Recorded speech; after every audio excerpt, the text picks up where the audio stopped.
ter uma ideia do nível de descaso maranhense com relação ao patrimônio cultural. A casa onde a Luísa Azevedo, um dos principais nomes da literatura brasileira, escreveu o romance que inaugurou o naturalismo no Brasil.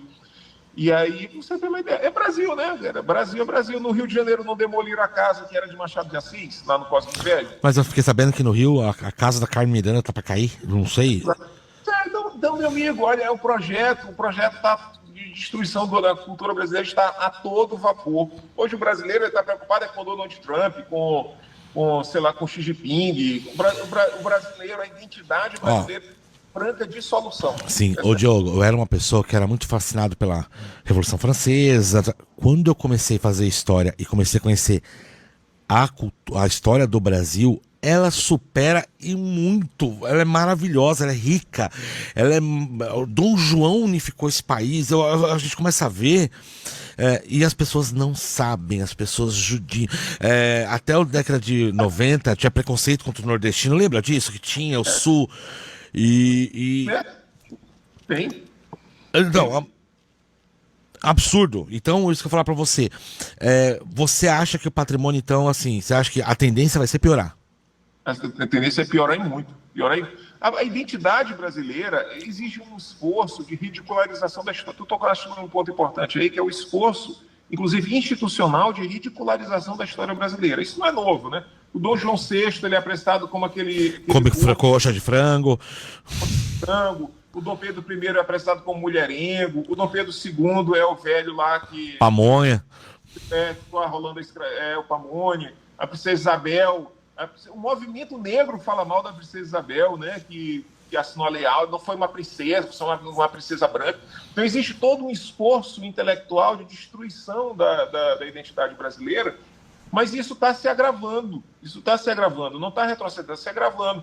Então o brasileiro hoje, o brasileiro médio, ele não sabe minimamente falar sobre sua história e sobre sua cultura presente, nos dias presentes. E aí eu comentava... sabe que eu citei vocês numa aula de direito essa semana? Eu disse assim, olha, eu fui convidado para um podcast e lá no podcast eu achei bastante curiosa a informação, o pedido deles lá, que eles disseram assim, nós queremos conhecer o Maranhão, né? E essa pergunta que vocês fizeram, assim, ela diagnostica muito o que o Brasil é hoje. O Brasil não se conhece, e eu dizia lá para os alunos, que é uma coisa que também converso muito com a minha esposa, eu acredito que nos próximos 50 anos o Brasil vai deixar de existir. Tamanha a distância que se criou entre o sul do Brasil e o norte. Então o sul vê com muita estranheza o norte. O norte é o eleitor do Lula, o norte é o atraso, o norte prende o Brasil. Então muita gente fala sobre dá logo a independência, separa logo isso aí que esse pessoal está atrasando a gente. E esse é o grande desejo das grandes potências, né? Eu não sei se você sabe, durante no período regencial, os Estados Unidos trabalharam para a independência do Pará. Sim. Quando acabou a cabanagem, os líderes da cabanagem foram pedir asilo político nos Estados Unidos. Foram para lá os líderes da cabanagem, né? Porque já existia um interesse pela separação da Amazônia. Eles têm isso não é mito. Isso pode parecer meio vulgar, mas sempre existiu esse interesse pela Amazônia.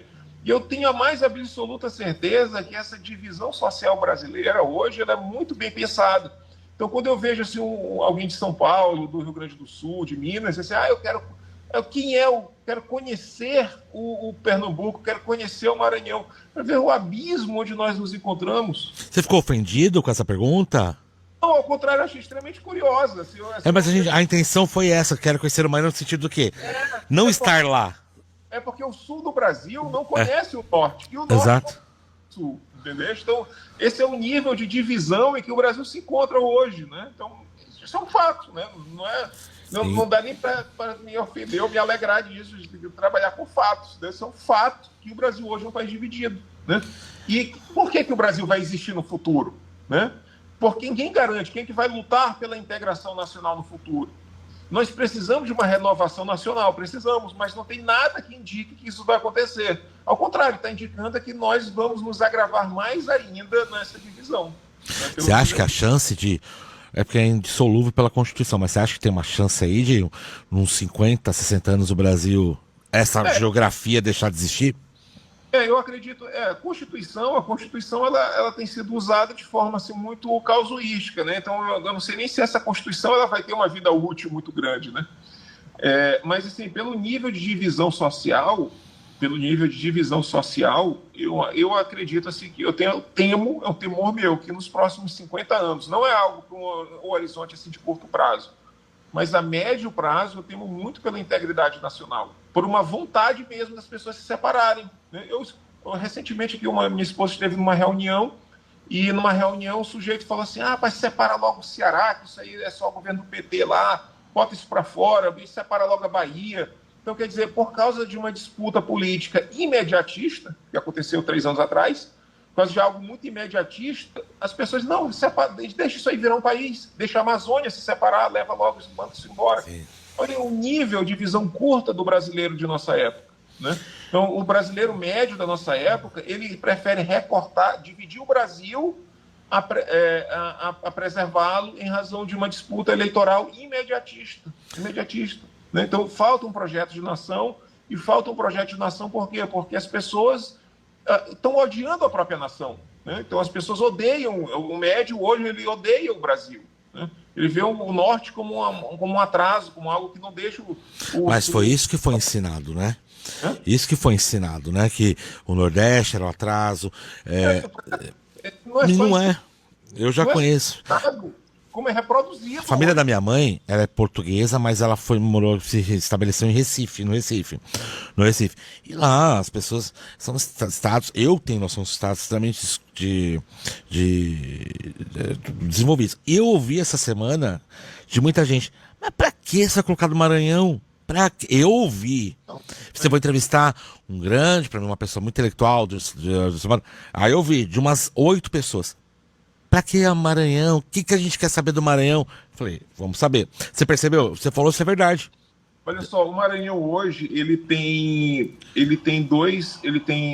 o Maranhão, não sei se você está acompanhando a questão que eles falaram, corais da Amazônia,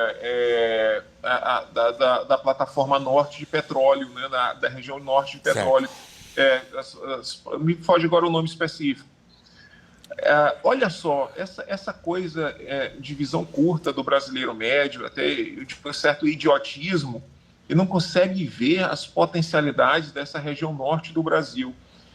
Se for confirmada o que eles estão especulando de petróleo para a região do Amapá, Pará e Maranhão, talvez nós tenhamos uma reserva equivalente à da Venezuela. Você acredita nisso? Que é a maior reserva de petróleo do mundo? Recentemente se